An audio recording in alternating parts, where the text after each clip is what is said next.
Sometimes it feels like the sun will never rise, like the birds will never sing again. Believe in a power greater than what you are going through. When you don't know what to do, keep breathing. That's right. When you don't know what to do, just keep on breathing. From the City of Angels in Los Angeles, welcome to all my listeners out there on Radio Land. I'm Dave, the Caregiver's Caregiver, at caregiverdave.com, along with my lovely co-host, former and future mayor of a California beach town and best-selling author, Debbie Peterson. We call her Mayor Debbie around here. We're coming to you live and on demand 24/7 on numerous syndicated radio and podcast networks.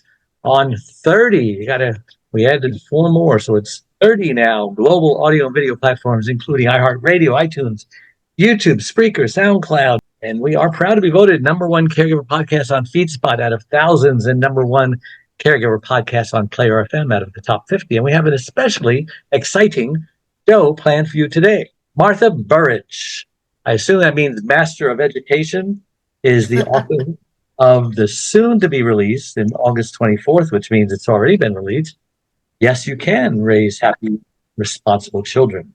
Martha was a college child psychologist professor for 10 years and a high school science teacher, experienced in special ed for 16 years. Not easy. She is a contributing author in the Chicken Soup for the Soul Cookbook. Wow. Martha was the show host of Healthy Moments at BlueWaterHealthyLiving.com. One of the ways Martha contributes to the community is by going to jails and treatment centers, speaking with addicts and alcohol. A woman after my own heart. She has a lot more accolades, but I'll let her mention that. First, I want to take this moment and thank my last week's guest, Widows Among Us, Stories to Prepare, Be, and Help a Widow.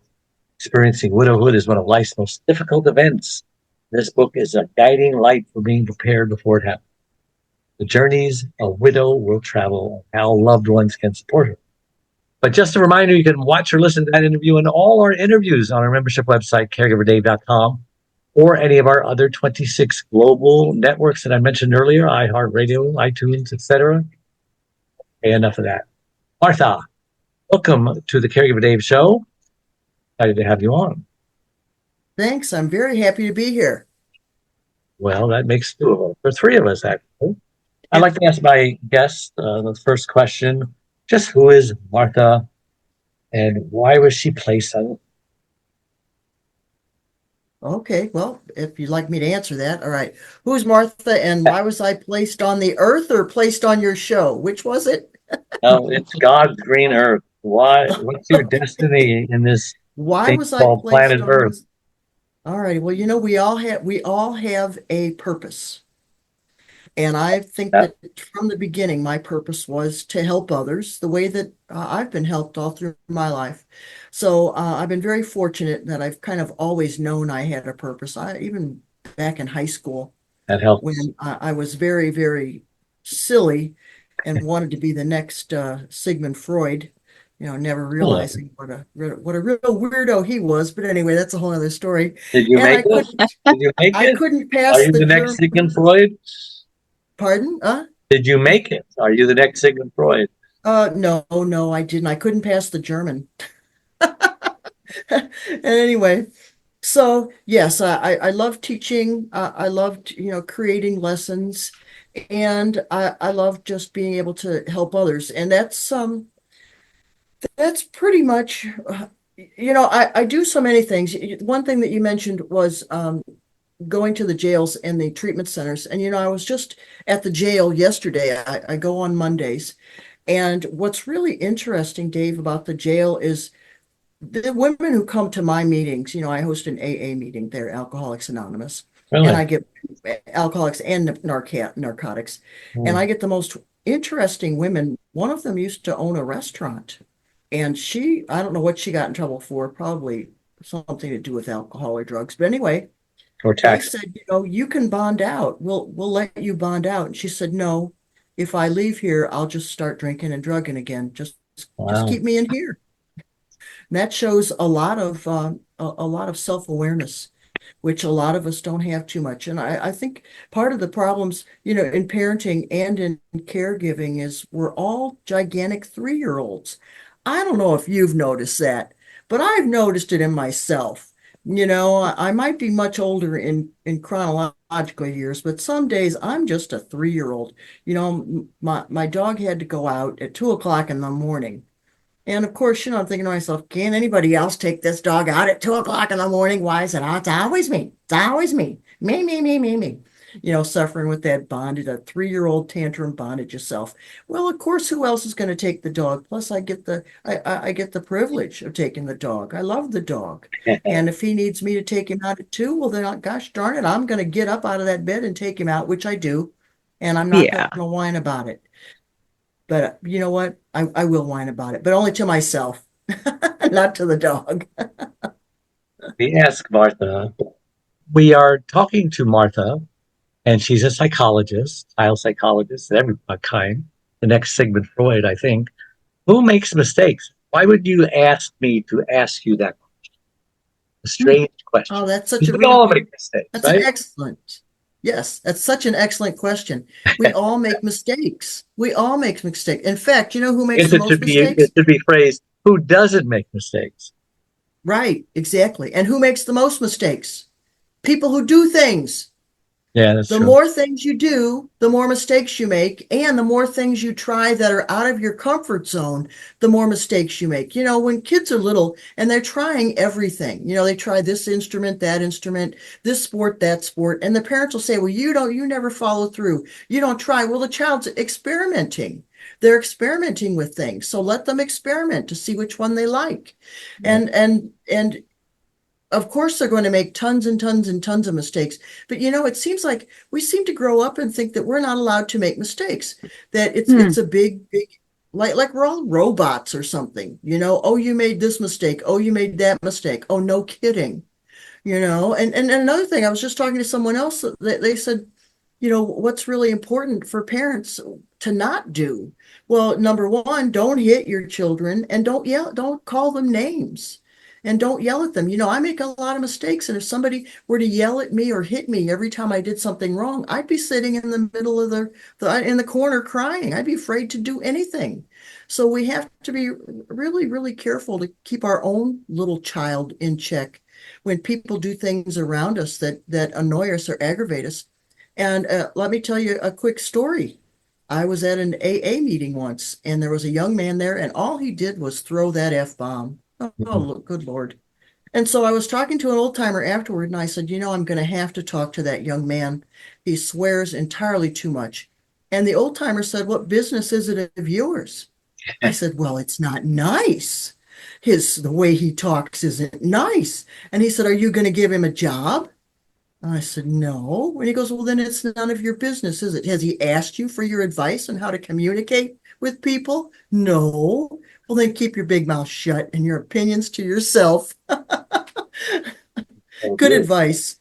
Babe Ruth was known for the most home runs, but he was also known for the most strikeouts. So, like you said, people who are out there doing whatever are the ones that are making mistakes. And as far as spankings or hitting your child, I think there are a lot of children out there who are so sensitive. All you got to do is look at them funny and they'll start crying. So they don't need a spanking. But those strong-willed children, I don't know. I think every now and then they could use a good whack because nothing else seems to phase them. What do you think about that? Well, one time we never did hit our son, but one time my mother had him out, my mother and my mother-in-law, and he was about 3, and he was terribly spoiled. Oh my goodness. We did not know how to say no, my husband and I. We were pushovers. But anyway, so Anthony was just being a little terror. So my mother swatted him one on his behind. And then she told me about it later. And of course, being the know-it-all young parent mother that I was, Mom, how could you? Well, one here or there isn't going to hurt anybody, but when you make it a regular habit, that's not beneficial for anybody. Yeah, that's So right. yeah, sometimes you need to get someone's attention, but it depends on Hmm. the child and the circumstance. Why are guilt, shame, and regret so harmful? I've never considered that. Oh, they're a total waste of time. Yesterday's gone. No matter how much I kick myself and call myself names, I cannot change a thing I did yesterday. I can make restitution. I can pay back money I owe. I can apologize. I can change my behavior, but I can't change whatever I did yesterday. There's nothing I can't change it. So to yell at myself and tell myself I'm a horrible human being isn't benefiting me. And to feel shame about it. Now, some people say shame is beneficial. I don't know. All I know is that if you're stuck in shame, you're not going to get out and you're not going to be able to change because you're going to look in the mirror and say, you terrible human being. You're a low life POS, piece of, what. And how does that spur you on to do better? Then you're stuck in that. And there's also this ego thing. See, people think that people that with a big ego think that they think too much of themselves. It's also the other end of the spectrum. People who think poorly of themselves. I'm worthless. I'm no good. Oh, my sins are worse than yours. I've done terrible things. Nobody will ever forgive me. And that's ego too. You're still stuck in the bondage of self. And when you're stuck there, can you help anybody else? No. Yeah. And then we're back to the sensitive child versus the strong-willed child. The strong-willed child probably doesn't deal with guilt or shame or regret. So I don't know. You tell me. You're the psychologist, That's interesting. and Yeah, the shy, sensitive kids. Yeah, they're probably riddled with guilt, shame, and regret, and because no kid comes through childhood unscathed. That's right. We both So how do you deal with that? How do you make them go away? How do you make them go away? You have to really talk to yourself, and you have to do what I think it was Dryker's, his therapy, and that was you have to assess the reality of everything. So, let's say I had a friend, Karen, she would call me all the time and she'd go, hey, let's do this, let's do that. And I'd say, Karen, I'm too busy. And she would, every time she'd call, I'd be too busy. Well, after like the third or fourth time, I'd have given up if it was the opposite. I'd be like, well, obviously Karen doesn't like me. Well, Karen never gave up and we became best friends. And I really was too busy, but she didn't quit. So see, a lot of our problem when we have guilt, shame, regret, and we don't think well of ourselves is we quit way too easy. We give up. I remember, I got kicked out of 2 colleges. And one day I was crying to my mother. I don't know, I guess I was 18 or 19. And I had a 1.0 GPA. That's a D. in college. And I was crying to my mother, oh my God, they'll never let me back into college. What am I going to do? Blah, blah, blah. Because I love to be a drama queen. And my mother, she looked at me and she goes, you know what? Get up and you go back to that college right now and you go ask them to let you back in. So I did. Wow. I did just what she told me to do. And of course they let me back in. They said, okay, but you're going to be on probation. You can't make less than a C. But yeah, you got money, come in. Yeah. That is so So you know what? No matter what, if you really want it, keep going. People who sell Boeing, 747s, those gigantic airliners, guess how many times they have to talk to the same person to get a sale? Because there are only so many people who buy those planes. You have to talk to the same person. Well, for one thing, they might not be ready. They don't need the plane yet. You might deal with the same customer for 10 years before he needs that plane. So are you going to give up after year 1, after year 2? No. And then they say that most sales are made on like the 8th sales call. Yeah. And how many of us quit oh my God, they said no. Oh, pour me another drink. Well, you remember when we interviewed you, or you actually interviewed us trying to get onto the show, I brought up the fact that a lot of parents are being cared for by their adult children, and there's a role reversal going on, and these elderly parents are treating the adult children like they were 5 years old, and there's still a lot of water under the bridge, so to speak. They don't get along very good. Adult children of care receiver. And I think to the bottom of that, like you're saying, is guilt, shame, regret. What do you say to those caregivers who have to care, not they get to the care, but they have to care for their parents or their mother or their father, and are just dreading it. I mean, how can we help them? You're in a tough situation, and I acknowledge that, and I really admire you for what you're doing. And you're you're gonna have to, this is, I guess, tough love. You're gonna have to grow up. You got a lot of resentments and aggravations against your parents, and that's gonna come out. And you need to be honest with yourself. Um, maybe you need to write down the good things about your parents and what you're aggravated with your parents about, because probably at the point where you're caregiving them, they can't do anything about whatever it was that has got you all in a tizzy. You're still aggravated about it, but your parents are clueless, and even if you did tell them, they wouldn't be able to help you. My mother wasn't a very demonstrative woman. She was never like one to hug or even say I love you. And I think resented that, but felt that somehow I was missing out because she didn't. Well, guess what? A lot of parents don't do that. For my mother to hold my hand or hug me or say I love you would be like expecting her to be a Cadillac when she was a Volkswagen. Because somebody obviously didn't deal with the guilt and the shame and the regret. So the kids haven't dealt with it. They're dealing with it now. They didn't want to. They avoided it all their life. But now they're in this position where they have to take care of their parent. Maybe they're doing it out of guilt. Now, I know a lot of kids don't like their parents and were estranged. Now all of a sudden they're caring for them. And what their motive is, I'm not sure, because it's not because they want to do it. It's not because they like them or love them, perhaps. What motive, what feeling do you think they're dealing with when they're caring for helpless parents that they don't like? They know they have a sense of duty and responsibility. Even if they didn't like their parents, they're still here on this earth. Their parents obviously did a good enough job that they're still here. Conscience is kicking in, their morality, etc. Yeah, that they're basically decent human beings and they're doing the right thing, what they consider is right. And they know that if they didn't do it, they wouldn't feel right about themselves. That's my guess for some people. I don't know what it is for all. Some tough love has to take place, right? So still the responsibility is on the kids to deal with it. Obviously, if their parent has got dementia and it's possible to have a conversation with them, that's one thing. But if there could be actual healing going on, because I know that's actually happened. A lot of parent adult caregiver relationships, and it turned out that they had all this time and they got to know each other and learn things about each other.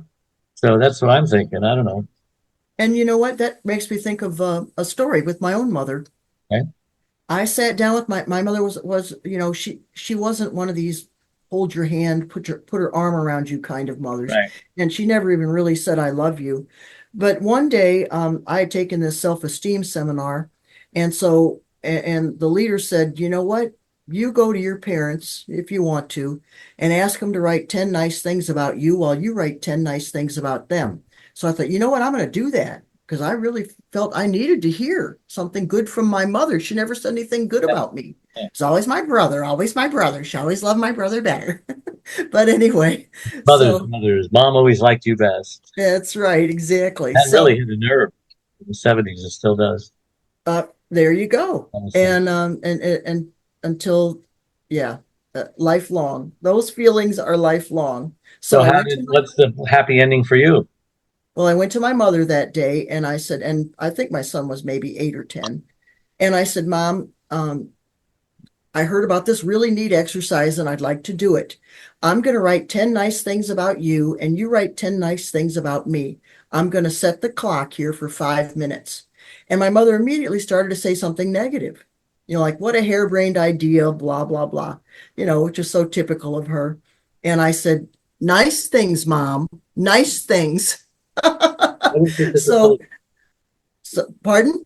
What was her disability, or did she have one? Oh, my mother? Just that she was a cold woman. You weren't her caregiver or anything. This was just no, this was just, this was just at the time. So I said, nice things, Mom, nice things. And so then she's sitting there. Now listen to this, Dave and Debbie. She's sitting there. She goes like this. Yeah. She had this look on her face like she really had to think hard to come up with something nice about me, right? And I had a little resentment about that. But anyway, Yeah. so I got 10 things down about her real quick. You know, I love my mom. I had a lot of respect for her. She was a really phenomenal human being. And so she gets her 10 things, and I'll be darned. My mother wrote, I mean, she wrote 10. I couldn't believe what she wrote. She wrote, is a good mother. What? I thought she thought I was a lousy mother, you know, runs her household well. I mean, she just said nice things Shared about first. me. I was in shock. Who shared first? Oh, let's see, who did share first? Well, I guess maybe I did. I think I went Felt first. some pressure to come up with some stuff.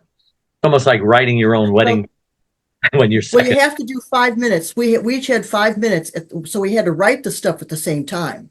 We had to write the stuff at the same time, Okay. and then when we're finished writing, then we shared. What else did she say? Yeah. Oh, she said I made my husband feel secure, Wow. which was Wow. nice. We're let's see, how old am I now? All right, we're going back a good 40 years when this happened. And you know, I kept that piece of paper, I know for decades, but now I've moved a few times and it's been lost. But yeah, that was a big, big day, a big, big day. And then one day I thought, you know what? I hope I can get through this without crying. I thought, you know what? I'm going to say I love you to my mother on the phone. This was after I was married and had my son, and because she never said that to me. Not that she didn't, but that just wasn't her way. And I thought I'm gonna do that. But and it was really, I mean, I had to screw up all my courage and everything. So we're on the phone and we're talking, and I screwed up all my courage. And it probably I'd tried this 2 or 3 times before and I couldn't do it. I just didn't have the nerve. Well, this time I said, you know what, Martha, you just got to go for it. So when we ended at the almost the end of the conversation, I said, I love you, Mom. And she stopped for like 5 seconds and she said, I love you too. Oh, And I remember thinking to myself, it's that easy. Somebody has got to cross the bridge. You know, my mother loved me. She just wasn't a demonstrative woman. So I needed to cross that bridge. I needed to stop whining that my mother never shows her love for me or says, I love you, and cross the bridge and extend my own hand and say good things about her and tell her I love her. Jesus So said, sometimes blessed are the peacemakers. So you are a peacemaker.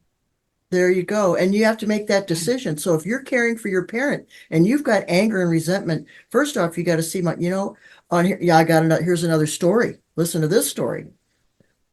There was a woman who her dad was a terrible alcoholic when she was growing up. She was a young child, 8 years old, 7. Her dad would get drunk and he had this is a terrible story. He had Rottweilers and he would come home and he would tell and her bedroom was upstairs. And he would say, come downstairs. And she would say, no, you're going to sick the dogs on me. The dogs will attack me. And the dad said, if you don't come down here, I'm going to send the dogs up. That little girl, little 7 or 8 year old child, would have to walk down those steps, and her father would tell the dogs to get her. They would bite her and attack her. Now her father was a monster. Yet, this is even hard for me to get through. Wow. She forgave him. And in his later years, she cared for him and he apologized. Um, I mean, that's pretty much what we have to do, but who can do it? That takes almost a superhuman person to be able to forgive like that. But you know what? If you want your life to move on, and if you have to. It doesn't mean that you let them off scot-free. Doesn't mean they don't have consequences, but for your life and your peace of mind. And then she started to realize how broken her father always was, and what a terrible upbringing he had. You know, because hurt people. And then think about, you know, you're caregiving for your parents. Think of the things that they went through. You know, my mother was the only girl, and all they cared about were boys. She came from Italy. So she had a really rough upbringing. And so, of course, she would like discount me because the Italians, the boys were the most important. But she didn't discount me, but that was just kind of how it was. Because one time I said to her, I said, Mom, how come I got to do all the housework and neither of my brothers has to do anything? And she said, they're boys. But that was the times back then. She wasn't trying to be ignorant, and just what it was. So we have to realize, our parents came from a different generation, a different time, and they were confronted with things. And now's the time, if you can, get as much information from them as you can, because once they're gone, there's so much I wish I could ask my mother now, but she's gone. And having So, unforgiveness, resentment, and all that's like drinking poison, hoping the other person dies, because it's going to affect you. It's going to rot your bones. It's going to give you ulcers. I got a story for you. There's a female evangelist. Her name is Joyce Myers, and she tells a story of how at 9 years old through 17 years old, she was sexually molested by her father. And especially when he got drunk, he would beat his mother, and she would tell her mother she wouldn't do anything about it because she was so weak and timid. She told her mother's sister, her aunt, they didn't want to get involved. And so she waited to get out of the house when she was old enough. And then, she had a successful ministry, but her parents started to get older and older and older. And she felt God tell her, I want you to, take care of them, buy them a house. And her first response was, I rebuke you, Satan. She did it. And then she, put him in a nursing home, spending money that she didn't necessarily have, but, trying to be a good daughter and obey God's laws. And finally, the mother called and says she wanted her to come over because his father's crying, wants to talk to you, and says that he said, I'm really sorry about what I did to you, a little girl, and this and that. And just says, Daddy, do you want to get saved? Do you want to meet Jesus? And he said, yes. And so she led him to the Lord, and then just took care of them in their old age. So obviously she had to learn that forgiveness is what God wants, and who would want to take care of your elderly father when he, was screwing you for, 10, 15 years of your childhood, and screwed her all up. But gosh, I don't know if I could do that, but I guess, God gives us special trials and the grace to go through them. But yeah, that's amazing. We have to make decisions in our lives. Yeah. So what We have to about make big decisions in overwhelm? our lives, especially when we grow up. I'm sorry? I'm curious about overwhelm, because obviously that's something that happens a lot for caregivers. How do you deal with that? And for overwhelm, that's a big one, because there are so much on your plate. And how do you get relief? It's the same thing when parents have children who have a lot of special needs. It is too easy to be overwhelmed. So number one, you can only live one day at a time. Just decide what you can get done today. Yesterday's gone, tomorrow's not here. What can you get done today? And then start thinking about, if you need a break, how can you get a break? Are there other people who can help you? So, start in your 1 or 2 minutes to write down little ways that maybe you can get some help. Is there a way you can do some food prep? Start thinking of ways that you can put stuff together, and maybe ignore some things. Maybe you need to, if it's possible, hire somebody to clean the house, things like that. Get other people to help. Whatever you can do, start to do it, because if you get stuck in overwhelm, you're going to go nuts. The next thing you know, it's going to be drugs and alcohol. You're going to go to the doctor for anxiety meds and this and that and this and that. And then you got a whole new can of worms to deal with. So if you are overwhelmed, you don't recommend self-medicating. I know that right. you had an alcoholics meeting. Right. And then there you are, kicking that can down the highway again, down the street again, when you need to deal with those problems and that overwhelm. And a lot of the overwhelm is probably because of your feelings and your aggravations and that whole idea, why me? Why me? Really, because I do that myself, because I'm a big 3-year-old. I'm still a big baby. And I do. I'm like, why do I have to do this? How come it's me? Well, who else is going to do it? Yeah. you can put the word jealousy right next to guilt and shame and regret because, sibling rivalry and what have you. It's just another thing to add to the list, right? That's right. Yeah, we're human. We're human, and and sometimes we think things that aren't true. We just think things that aren't true. These whole things like, mom loved you better. Maybe in some cases it really is true, but usually it's a lot of BS. My brother and I had two brothers. One of them died younger, but we were sitting around and he was about 35. I was 33. And I said, mom loved you better, blah, blah, blah. She did this for you and that for you. And he goes, she loved you better. She did this for you and that for you. And I remember looking at him at that minute and thinking, could I have been wrong? And then I thought, nah, I still wanted to play my victim game. Oh. So blaming doesn't help, does it? No. Trying to find the culprit, point the finger at them. Yeah, that's Right. water under the bridge, isn't it? Doesn't do any good to Blaming find is- the person whose fault it is, does it? It doesn't help at all, and it sets you back because then, okay, if you're blaming, okay, that means that you're waiting for somebody else to change. Then everything's got to stay the same until they change. Well, the only person you can change is yourself. You can't make anybody change. You can't make a 2-year-old change. You can't make a 90-year-old change. You can't make the dog do something he doesn't really want to do. Well, So the only person you really have control over is yourself. So it's time to look in the mirror and go, okay, I'm going to have to change. I'm going to have to accept. Some people have like really parents that swear at them and say really bad things. And you can say, you know what, look, mom, I don't like it that you do that. And I want you to stop. But if the parent has dementia and they still do that, you can still make your point, but then think to yourself, they don't know what they're doing. And I'm the adult here. I need to be bigger than this. Abby, why don't you ask that last question on our list? Oh, yeah. So you're going to have to tell us the Seinfeld story about Jerry's dad and Serenity. Oh, Serenity now.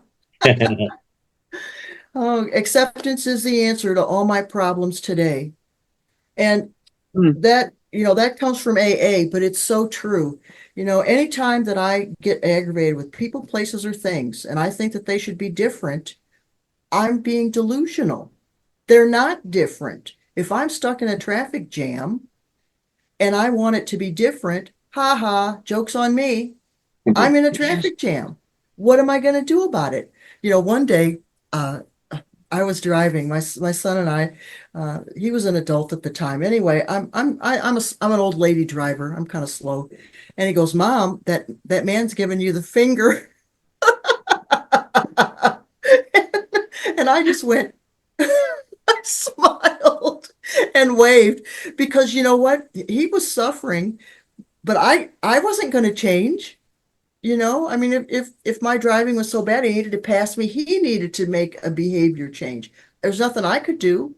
I was driving the best way I knew how at the moment. You know what I mean? I was doing my best. He could give me the finger, lay on his horn, whatever. I was doing the best I could at the moment. So I didn't take it on. If he wanted to be like that, he can give himself a little aggravation and heart attack, possibly a stroke. But I wasn't going to take that on. Good, more power to you, So there's some things, okay, the milk is spilled. What am I going to do? Am I going to cry and whine, oh my God, the milk is spilled? Or am I going to get the paper towels and clean it? Maria Montessori, when the children would spill the milk, she would go, oh, the milk is spilled. Let's clean it up. But before that, hey, let's play in it.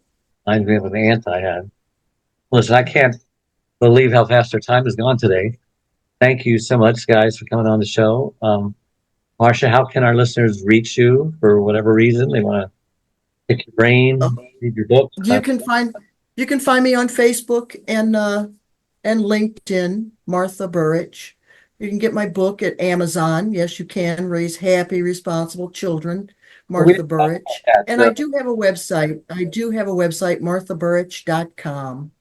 Let's talk about your book for about 30 seconds. And what's it about? Why would people want to buy it? What will they get out of it? And what were you thinking when you wrote it?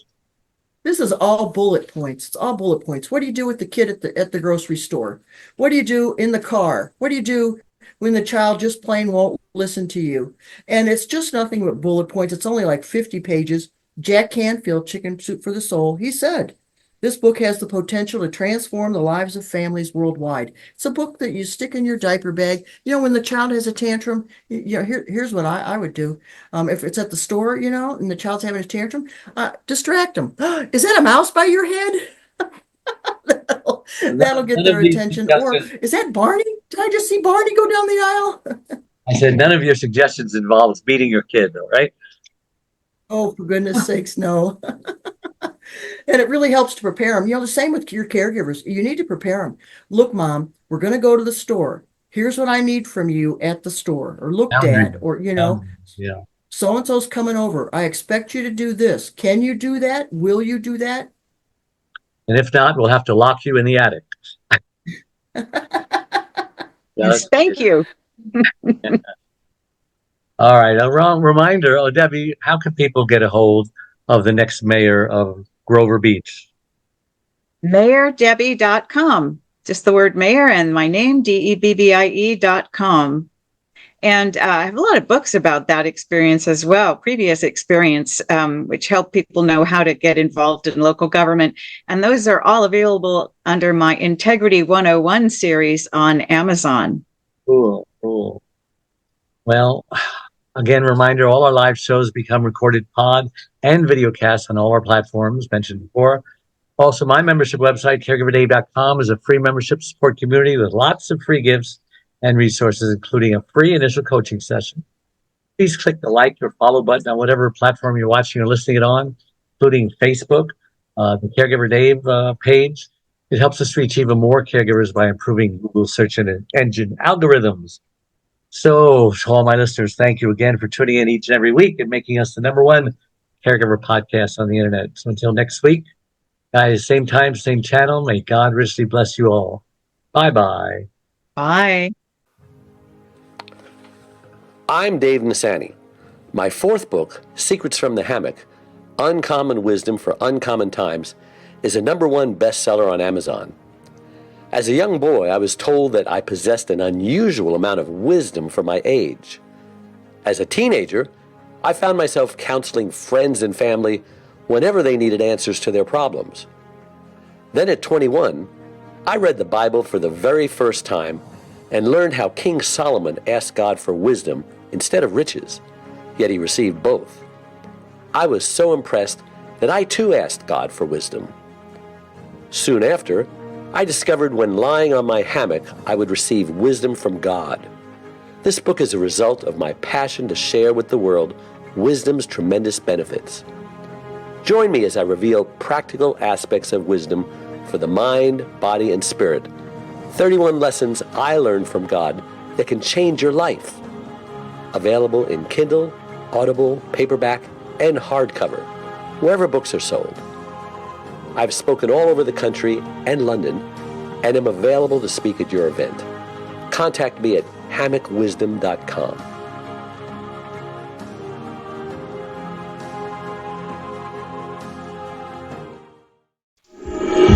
Sometimes it feels like the sun will never rise, like the birds will never sing.